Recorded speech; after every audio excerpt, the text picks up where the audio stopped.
We got the cornbread in the oven, and I apologize about that. This is our first time, so we're gonna have a couple little glitches, but we're gonna get this going again. And your cornbread is in the oven. Now, Linda, why don't you tell them how your measurements and how you did your cornbread? Okay, so for the cornbread, I use cornmeal mix, self-rising cornmeal mix. I use 2.5 cups and a half cup of flour. Don't hate me for this, but I put a little salt and pepper in it. 2 eggs, probably about 3/4 cup of milk, and maybe half cup of water. Mix it up real good, and I use bacon grease in my skillet and some oil also, and I'm cooking it on 425 for about 20 minutes, and then I'm gonna bump it up to 450 for the last 5 or 6 minutes. I like my cornbread crispy. I know everybody has their own way of doing it, but that's how I do mine, because I like it crispy. And you cook it in an iron skillet? Yes, and I cook them in an iron skillet. And this recipe that I just gave you, that's for a big 10-inch skillet and a small 8-inch skillet. I had too much to go in it, so I made 2 skillets. And tell them how you tested to see if the oil was hot enough.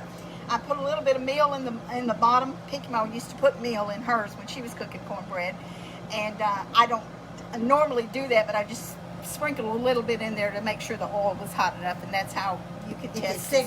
If it siggles, yeah, me and my speech. It's ready, right? Yeah. Absolutely.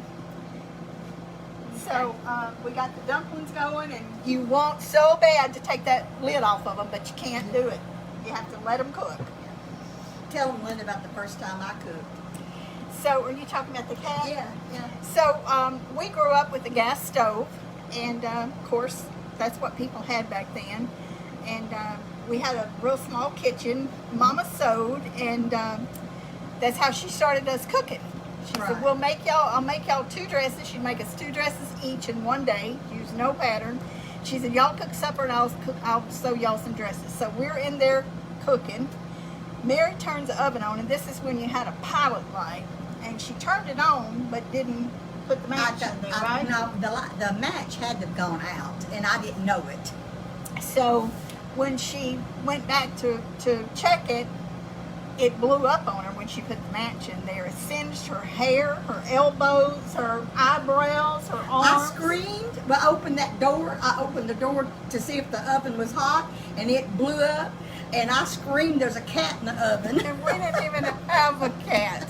We have laughed so many times about that, and I'm telling you, that scarred me for life for pilot lights. I don't like pilot lights, and I guess that's a thing of the past now anyway, but it's something that when we get together we all laugh and talk about. It's just a funny reminder of our childhood. We Mama would cook supper and have supper early. We always ate early. Yeah. We always had always had a house full of kids. Always had a lot of people there. Our Uncle Jesse stayed with us a lot during the time that he went to college, and Mary would wait up for him at night, and because he was always hungry. And what are some of the things you would fix? I'd make him grilled cheeses, just something simple, but I always tried to cook him something because I guess, and to this day, I do my grandkids the same way. They come and I want to feed them. And they tell me that they don't have to eat as much as I think they should, but I always want to try to feed them, try to have them something cooked when they come to see me. And I thought Jesse needed to have something too, so I cooked him something. He usually did.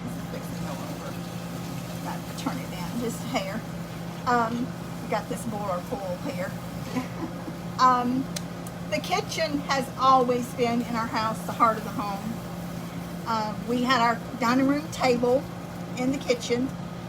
I guess it was a dining room, kitchen combined, but back then there was really no term for it, no open concept or anything like that. But we sat around that kitchen table, we did our homework, we ate as a family.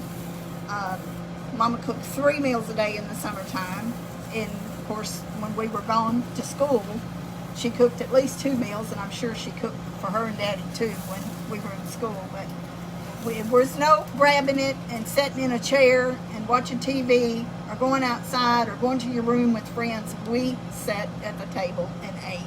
There was 6 of us. I don't ever remember when there wasn't 6 of us sitting at a table. We were always sitting there. We wasn't real big eaters like some of our cousins were. Mama would fix one pan of biscuits and she'd have biscuits left over. Yeah.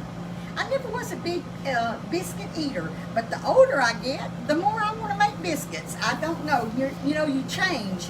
Your life, your taste changes or something, because there's a lot of things I like now that I used to wouldn't eat at all. But like ice cream, Mother, she loved ice cream, and she always loved ice cream. But as a kid, on Sundays, Daddy, not every Sunday, but a lot of Sundays, he would take us to the Dairy Queen and let us get an ice cream cone at the Dairy Queen. I think it was probably a nickel. They were a nickel piece. And but I didn't want ice cream, so I got a bag of potato Always chips. got potato chips, Mary. Always I got did potato not chips. like ice cream, and I declare, and now every time they have Bluebell on sale, I go get me 2 or 3 containers of ice cream because I like ice cream. So your taste just changes as you get older. It does change. One thing that I will always love that Mama cooked was potato gravy and biscuits. And East Texas people know what I'm talking about. People in Mississippi make tomato gravy, and we make tomato gravy too. But our favorite is potato gravy, and we'll have to do a session on that one day. It's just something that just totally brings you back home to when you was a kid. And my daddy loves sorghum syrup. Yeah. And about 3 years ago, I was making some ginger cookies at Christmas, and I opened a jar of sorghum. And before I knew it, tears was just rolling down my eyes because it was just like I was in the kitchen and Daddy had just opened a jar of syrup. And that's what this food does. It Yes. brings you back Yes. to really happy times. I'm gonna try not to cry now.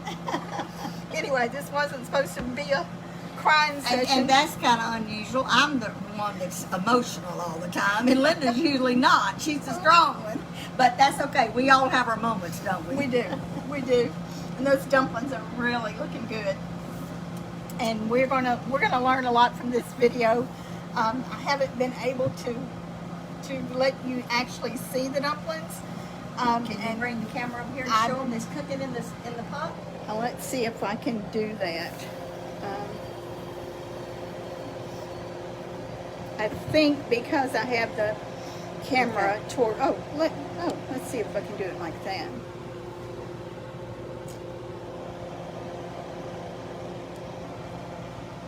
Okay, now you can.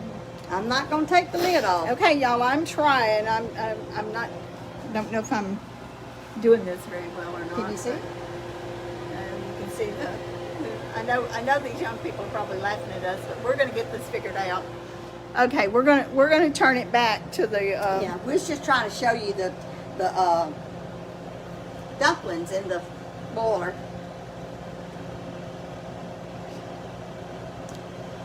Okay, there we are back.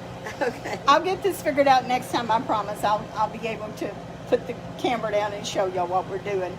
The live, it works a little bit different than just recording a video. So this is the first for us. So we're just trying to. Did we time We this gotta to wait. see? You set I've the got alarm. Yeah, you okay, got the so it's been timer. cooking about 10 minutes. So in about 10 minutes, we'll get back with you in about 10 minutes when we open take the lid off. Okay, so what I'm going to do is I'm gonna look at some of the comments, and then we'll be back on live in just shortly after this cooks just a tiny bit more.